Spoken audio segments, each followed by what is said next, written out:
How you doing, guys? Chris with Dentless Touch. So today we're going to do a first impressions video on the Stanliner mini tool that he sent us out to do a review on.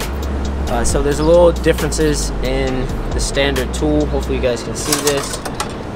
I don't know if you guys can see that. So there's a difference, and it actually has a curve to it. So right here, it's actually curved, beveled a little bit. And this is just razor sharp tool right there. So what made this tool unique, so I wanted to use kind of bare tool. What's the difference? So I thought it would be stronger, more flex, and the base of the tool is definitely strong. It's definitely stout. There was no flex to that.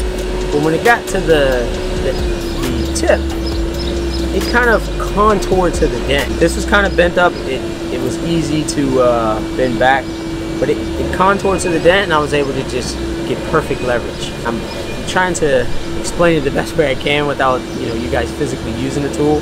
If you're interested, just go ahead and buy like the small version, and normally what you would use something like this or even like a straight bend tool, pull this out and kind of use it. I was able to do that push fender probably 3 to 4 hours after I started the glue pull for 2 hours, which wasn't pulling anything. So this tool pretty much saved the day on that repair. Again, this is not a full review. This is just my first impressions. Thomas was able to send us a tool for review, so I definitely appreciate that. So stay tuned. Go ahead and hit that subscribe button.